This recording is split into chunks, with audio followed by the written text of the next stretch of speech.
a la baja del mercado americano en futuros, marcando una vela muy fuerte, una espada muy fuerte hacia abajo del entorno del 0,10. Se ha marchado rápido con la apertura en Europa al 0,50. Ojo con la jornada y con el movimiento, que todavía tiene mucha volatilidad en estos momentos la bolsa, en una semana que está siendo horrible.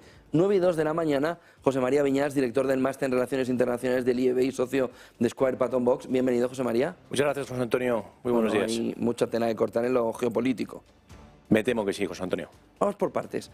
Europa tiene Hungría, que ya es el dolor, ¿no?, en cada una de las decisiones. Llega al G7 y le dice, hay que topar ahora el petróleo. Pero quizá como error estratégico grave, llega el domingo y le dice, Hungría, 7.500 millones, no me gusta cómo hace las cosas, por resumirlo, no te los voy a dar. Llega Hungría ayer, ya empezó Víctor Orbán en la semana y dice, someteremos a votación popular, a votación de nuestra ciudadanía, si se quiere o no el tope al petróleo. Llega Chipre, llega Grecia y dicen, hey, que tampoco estoy de acuerdo, y llega el último factor que puede desestabilizarnos todo. Llega Meloni y dice, oiga, están empujando a Hungría hacia Rusia. Y lo que hay que hacer es unir y no desunir Europea. ¿Se está gritando ya la Unión Europea? ¿Se está gritando ahora mismo, sobre todo si el domingo vemos una victoria más gobierno de Meloni, con un foco, con un grupo que no va a transigir con determinadas cosas en Europa? Bueno, la Unión Europea siempre ha tenido estas divergencias constructivas, pero hasta ahora la Unión Europea ha sido siempre capaz de buscar ese consenso. Recuerda, José Antonio, que para imponer sanciones a Rusia por parte de la Unión Europea se necesita la unanimidad, es decir, el consentimiento unánime de todos y cada uno de los países europeos.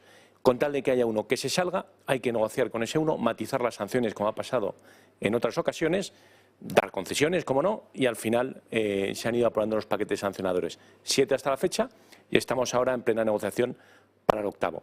Claro está que el tope del precio del petróleo y también el tope del precio del gas que quiere imponer la Unión Europea frente al petróleo y al gas ruso traen muchas consecuencias porque son intervenciones en el mercado y pueden traer consecuencias adversas y conseguir o llevar a una finalidad que sea completamente contraria a la que se persigue. ¿Error estratégico el domingo de la Unión Europea? ¿Está empujando a Hungría hacia Rusia? Puede ser. Puede ser que Hungría, puede ser que la política exterior y de seguridad común de la Unión Europea esté resquebrajando la Unión Europea y haya empezado por Hungría. Giorgia Meloni ya ha dejado claro que no está alineada con la política europea con respecto a Rusia, pero Giorgia Meloni probablemente cuente con 2 socios de gobierno, Silvio Berlusconi y Salvini, que son amigos declarados en lo personal de Vladimir Putin. Y ya viene la parte, Europa tiene lo suyo, pero Rusia empieza a tener también lo suyo internamente, las salidas constantes, la pérdida o la falta de billetes para salir del país, ese movimiento de Putin que puso todo temblando durante la semana. ¿Cómo internamente se va aceptando y sobre todo cuál es la posición que veis de Rusia en este momento en el que también cuando fue a esa reunión, a ese G7 alternativo, ya no tuvo tanto apoyo de Xi Jinping como se esperaba y le ha salido además algo que tampoco parece que tenía controlado, que es un Erdogan que no quiere transigir con todo y que sí tiene fuerza para presionar a Rusia? Claro. Bueno, China, India y Turquía tienen su propia agenda. Por un lado están alineados con Rusia en lo que intereses propios parecidos podrían tener en sus fronteras, el caso de China con Taiwán o el caso de Turquía con fronteras y con minorías étnicas como los kurdos o como esas fronteras inestables con Turquía o Irak, pero también es verdad que la situación actual y cómo se ha puesto el mundo y todas estas ineficiencias geopolíticas que han llevado a una elevación de los precios y que han llevado también a unos mercados internacionales muy estancados y muy volátiles, como comentábamos antes, están haciendo que Turquía y China no estén pasando por sus mejores momentos tampoco.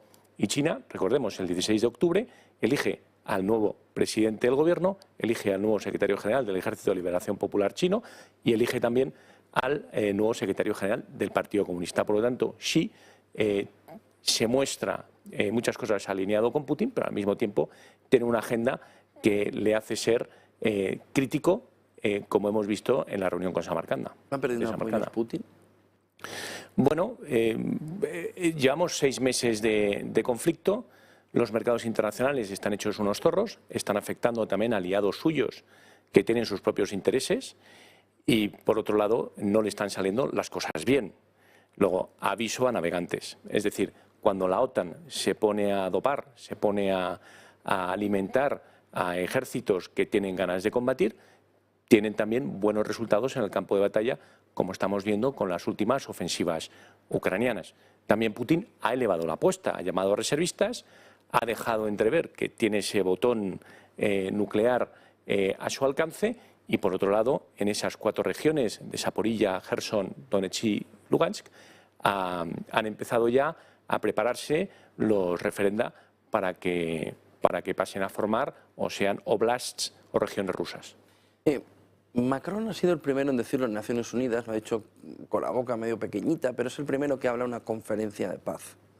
¿Hay camino para empezar Occidente a pensar que apaciguamiento, aunque suene mal respecto a lo que se vivió en el pasado, apaciguamiento y conferencia de paz pueden empezar a solucionar el problema? Porque es curioso que Occidente, no ha tenido manifestaciones pro paz, por pedir a los dirigentes propios europeos forzar una conferencia de paz y que acabe este desastre de la guerra de Ucrania, a la vez que sí en Rusia ha habido manifestaciones. Pero es curioso que no hay un movimiento de paz, de reclamar a los gobernantes esa conferencia de paz, que Macron sí que ya ha dicho en Naciones Unidas que sería necesario volver a sentarse, que no hay un camino que no sea dramático, que no sea el de sentarse y negociar. ¿Hay camino para eso ahora mismo?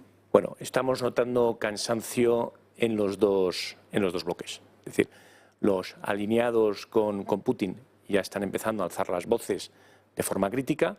Las opiniones públicas en la Unión Europea por el efecto boomerang de las sanciones y en Rusia, con esas manifestaciones que contabas, ya están empezando a dar esa nota de que hay fatiga en el ambiente sobre el conflicto y sobre las consecuencias del conflicto. Y en la Unión Europea estamos viendo cómo se va resquebrajando esa unidad, que cada vez es más difícil buscar ese consenso unánime para imponer nuevas sanciones. Y la siguiente pregunta que nos tenemos que hacer es, bueno, si hay paz, ¿cómo va a ser ese resultado final? Es decir, ¿cuál va a ser el mapa final de Ucrania? Porque si se hacen estos referéndum en todas estas nuevas provincias, que parece que van a ser nuevas provincias de Rusia, ¿van a ser ya parte de Rusia? ¿No serán parte de Rusia? ¿Se va a hacer una zona no ocupada? ¿Una zona se va a dividir como pasó en el caso de Chipre? ¿Introducirán cascos azules para garantizar la paz? Es decir, ¿cómo se llega a un acuerdo de paz y quién es el gran beneficiado en ese acuerdo de paz? Pues muchísimas gracias, José María Viñas, director del Máster en Relaciones Internacionales del IEB, socio de Square Patton Box.